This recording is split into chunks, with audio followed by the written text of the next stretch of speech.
I think thrifting is therapy. Yesterday, I was really annoyed and as mad as hell, and I'm not going to take it anymore. I found something so exciting yesterday. So she calls herself the Queen of Tradwives, and I'm like, honey, you are not a tradwife. That I had to wait in for a parcel that was supposed to be here by 11:30. Did not turn up till 2. Couldn't even allow it to be left with someone because it had like really important documents, like literally everything that proves my identity, my passport, my birth certificate, my marriage certificate. Oh, it's getting really stressed out. Realised that my wedding rings aren't on, and that's not a good vibe for a tradwife. 1, 2. I also wanted to go out because my husband was out. I like being out when he's out, because going out when he's home, I always feel really guilty that he's at home working and I'm like swanning about in the op shops and the charity shops. But I really needed it because we'd had a really lovely weekend. All day Saturday I was in the kitchen. Sunday we had people over for lunch after church, and I love people, but I also can get to a point where it's being too peoply. So I was feeling really overstimulated on Monday and wanted to go out thrifting just to kind of like get out, clear my mind, look for some treasure. And I also realised I was like really grouchy, especially waiting for this parcel to arrive. And I realised I was feeling loosey also. I was just like, yeah, rather than me stay home and just like grumble and be annoying and grouchy with people, I'm just going to go out and like do some therapy. Some people do retail therapy. Some people, I don't know, go out with the girls or maybe drink alcohol. I have been there when I've been angry and upset, doing things that are self-destructive or really expensive. And thrifting is honestly the best kind of therapy, because not only are you not spending so much money, you get the real dopamine hit of finding like unique treasures, and you're donating to charity. So probably the best kind of therapy that there is, obviously, aside from talking to a psychologist. But I was only just a bit annoyed because of a late bit of post, so it wasn't that bad. So, new haul. I have a motto: no basket ever left behind. So I'll show you this now, because obviously this helped me with regards to carrying all of the treasure that's in here. I'm a bit of a collector of baskets. When we moved to Australia, you can't bring wicker with you because they don't know if it's been treated or not. So I've been building up my basket collection again, but I'm really fussy. I don't like them looking too orange. So this one was a perfection, and I think it cost me $8. So I'm very pleased with that. I'll either use it for laundry or blankets in the living room somewhere. So I got that. Oh gosh, that is a beast. And then, because you've probably already seen it, my husband and I went to IKEA recently to buy some bits. We fashioned a desk in our son's room and needed a little drawer unit. And I had seen this all over my socials. So this is a bed set in a pink gingham that's 100% cotton. And obviously, depending on the size that you buy, you could use it for, because it's 100% cotton in this really cute pink gingham, you could sew so many. I mean, obviously, you could use it as bed sheets, but you could sew so many things with this. Imagine this as a dress. To buy it by the meter would be insane. I did get, I think this is equivalent to maybe a double or a queen. I can't remember, but I very nearly bought it new at IKEA, and then for some reason I held back. I think the thing was working out too expensive in the desk that we were buying. So there's a couple of little marks on it, but just dirty marks that will wash out. And my plan for this is to make some new pantry skirts, some new skirts in the pantry coming off the lower shelf. I'll insert a little clip of what they currently look like. Ironically, the ones that I have already sewn that are in there at the moment, the beige ones, are from IKEA as well. They used to be curtains.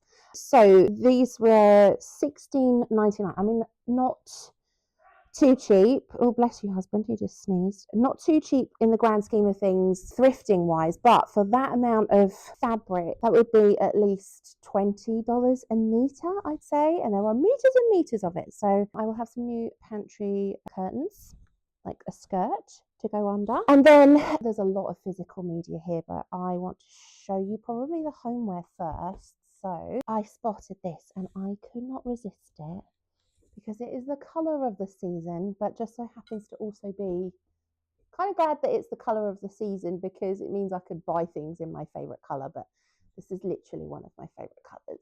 Got this beautiful butter yellow bowl for $6.99. It's from Living Art Bistro. I don't think I've ever heard of that brand before, but it's delicious. I love it. So fruit or I don't know, salads, making cake, something like that. I just absolutely fell in love with that. And then apart from the basket, oh no, that's not it for the homeware. Do you remember in my last video, if you watched it, my tiny little mouse that I bought? I've always been like this. I've always had little curios. I love things in miniature. Let me go and get something that I've had for the longest time. So here we go. These are the two things I've had for the longest time. I don't have much left from my childhood. My mum is, I love you, mum, but you're a bit unsentimental. But these two things I've had for the longest time. So I actually remember my dad buying for me. I must have gone out with him for the day and I fell in love with it. Funnily enough, it's another little mouse. It's just this little clay mouse, and I think I must have been about 5 or 6 when I got this. So he sits on my bookshelf and he's come with me through all the journeys I've had. And then this is another one that I probably got with my grandmother on a trip down to Cornwall. And it's so funny because my son is convinced that I have never opened this. I remember he saw it a while back, a few months ago. He's like, can I open it? I was like, no, it's been like that since the early 90s. Don't ever open it. I've opened it many times. Sorry, Arlo. And I can imagine he might have done, because that's what we do as kids, isn't it? We just sneakily open it. No, I don't even want to. I know that there's no fresh air from Cornwall in there anymore. And I don't know why I just held myself back from opening it. But little tiny curios, and I like hiding them about the house just so that you've got like little bits of interest when you might look at something like a shelf and there's just this funny little thing. I've got a couple of other bits. Where did that go? I just got it out, didn't I? No, there it is. Here it is. So I spotted this and I thought she was the cutest thing ever. She will probably now live on the shelf with all of our Christian books and books on apologetics and encouragement and things like that. We're not Catholic, but it was just a tiny little nun and she was super cute. So that was $1. I just really like her. What should we call her? Sister Evangelina, I reckon. She looks like Sister Evangelina. So yes, there was that, and that's it for the homeware. But what was it? It was the Salvation Army. I went in there yesterday and I honestly was blown away because someone had clearly donated. I don't even know if it was a personal collection because there were a lot of duplicates. It might have been from an old shop, but there were 4 big, huge crates of sheet music from the 1950s, mostly the 1950s and the 1960s. There was some 70s, and then there was one on Chris de Burgh, so obviously a couple from the 80s as well. But honestly, I probably went through it and spent a good half an hour, and I ended up with RSI just constantly thumbing through these pieces of sheet music. But I was a lady on a mission because the very first one that I saw was this one, and I was like, oh my goodness, my favorite lady is in there. I'm going to see if there's any more. So they were all in individual like plastic sleeves as well. But we've got Doris Day, Que Sera Sera, and I thought if there's one, there might be more. So I got Que Sera Sera, and then another one. But the reason I got the other one is that, well, I loved the artwork on this, but Que Sera Sera, it's magic, and if I give my heart to you. And my plans are for these to frame them. And the reason I got a duplicate of Que Sera Sera is that obviously the colorway of these 3 kind of works together quite nicely. So I'm going to do like a triptych. I'm going to get them framed, and I just absolutely fell in love with them. They weren't cheap, they were $4 each, but I just thought, considering are they rare? I don't know. I've never seen them before in up shops, but I got those 3 because I just thought, frame those ones. I don't know what I'm going to do with this one, but I just love the picture. Isn't that stunning? She's so beautiful. And then there were many that I could have bought. There was like Peggy Lee. I didn't see any Patsy Cline. I was looking for some Patsy Cline, but I couldn't find any Patsy Cline.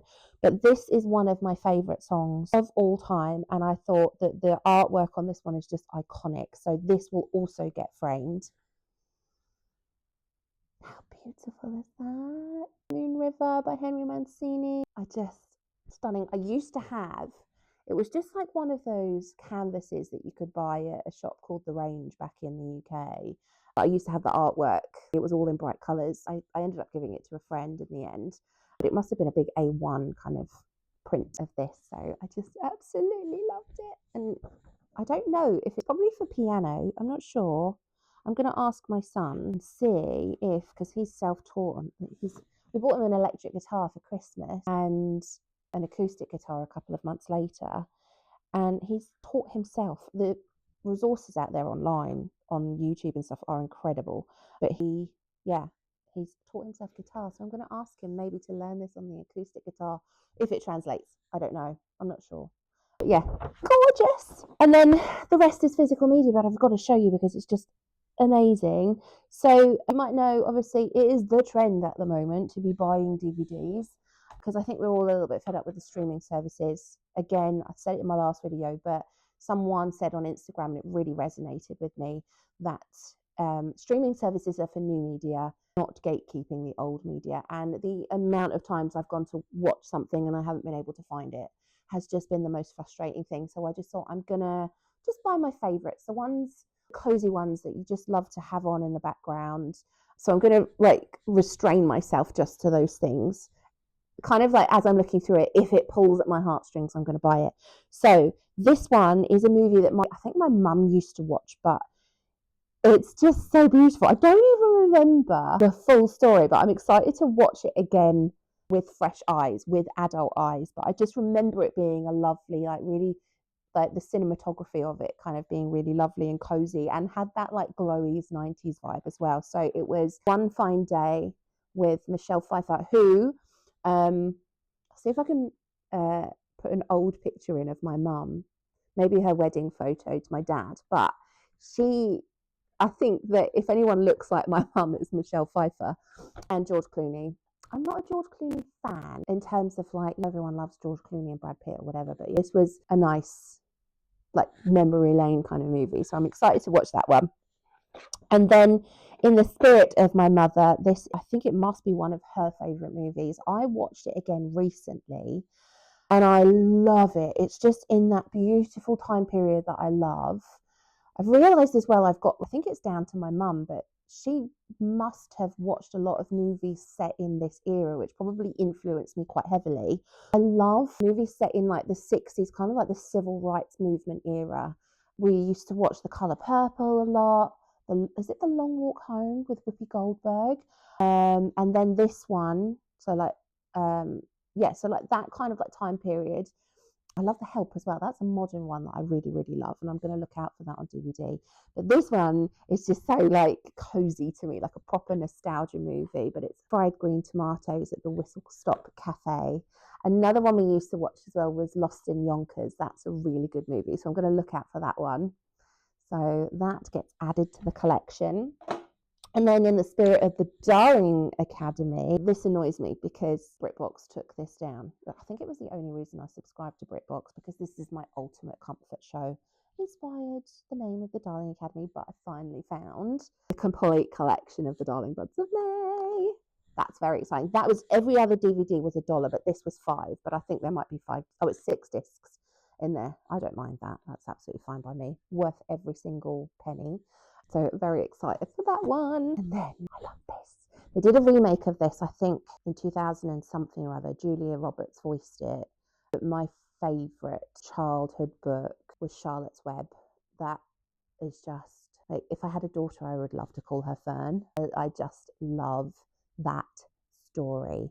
I think living on a farm, like the Arables farm, is my dream. Dream. Anyway, I recall watching this animated movie of Charlotte's Web when I was a kid, and I found it. I'm so excited to watch this. I really am. This is just, the other ones were when I was growing up, obviously all the Disney movies, but Thumbelina, and I remember watching an animated thing of The Borrowers, The Swan Princess, but this one, Charlotte's Web, and then I don't know if I can zoom in, but even just the illustrations take me right back. So don't sleep on trying to find your old childhood favourites. So I doubt anyone's going to watch this with me, but it'd be fun for me. And now we're on to books. So I went a little bit nuts on the books, but I'm an author and I've loved reading my whole life, so it fits the vibe. When I wrote, it was either Ladies Like Us or English Etiquette. I think it was English Etiquette. I'm actually going to go and get that book because it would make sense to tell you about that. And I think books are like fine wine. You don't buy them to read them all at once. They have a right moment in your life. So the first book that I found is one that I recall wanting to read back when I actually wrote this, English Etiquette. This is more about, and I don't know if you've read English Etiquette. If you haven't, this is more about like the culture of kindness as good manners, as opposed to that really formal etiquette that I think we assume it's all about. And I remember this, I think, did this come out at the same time or it was around the same time? I do recall it. I never bought it, but I obviously found it yesterday and I thought I've wanted to read that for the longest time.